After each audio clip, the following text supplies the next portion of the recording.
Hey there, gorgeous. As you can probably tell from the title of the video, this will be a less positive review, which isn't typically the kind I like to do, but so be it, I suppose.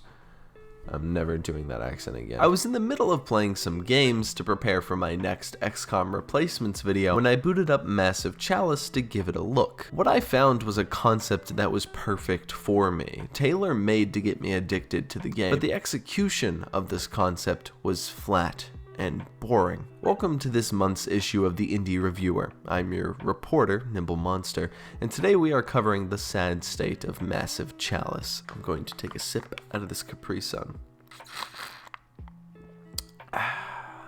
Delectable. Developed by Double Fine, Massive Chalice broke into Kickstarter with a splash of over $1.2 million, which is by no means a small number, even with games being as expensive as they are to develop. The goal they had for the Kickstarter is listed as a little bit over $725,000.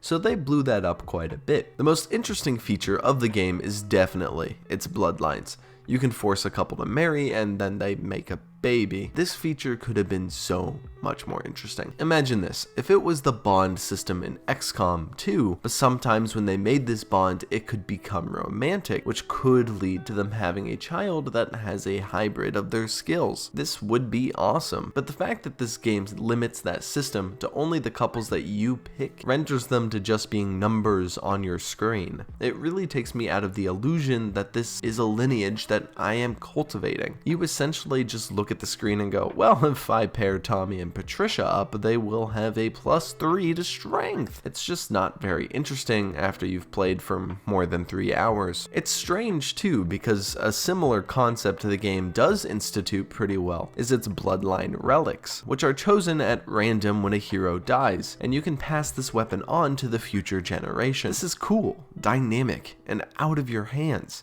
It feels more like this world is breathing and you are just its shepherd, rather than being an accountant running numbers just with the added flavors of there being lives in the balance. So it's strange when this game doesn't commit to either party. Some mechanics adding that extra level of realism, whereas they have some mechanics that directly combat that feeling. It's weird. I also want to quickly talk about the story with minimal spoilers real quick. There's this massive magical chalice, I'm sure that's a shocker, and it has two spirits of some sort within it. They act as the narrators of the game, and I did find them quite enjoyable. Their narration and quips add some levity to an otherwise rather dull game, but we will talk more about the actual gameplay a little bit later. Now, the world is under attack by this infection of monsters, and you must battle it back with your generations of heroes. Now, while this is a rather generic plotline, and you're probably like, well, XCOM's plot isn't revolutionary, and you don't need a fantastic plot for a fantastic game. Allow me to remind you that this was made by Double Fine.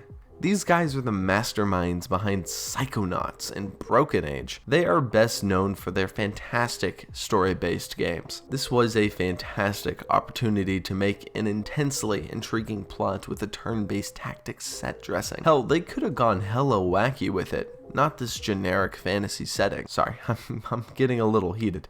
I'm just sad because I can see the potential of this game, and it's disappointing to see what we ended up with. Now let's talk gameplay.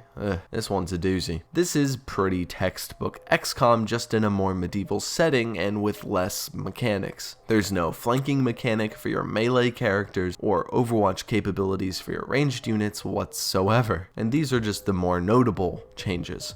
In fact, there's only 3 classes to pick from. Each class has about 2 subclasses, and they aren't different enough from each other to be game-changing. I didn't even notice there were subclasses at first. This leads to the gameplay feeling ridiculously shallow. There isn't even a fucking cover mechanic, which at this point should just be in every turn-based game. How is that not here? When your units take damage from certain enemies, they also lose their XP, and since there isn't a cover system, this becomes incredibly frustrating.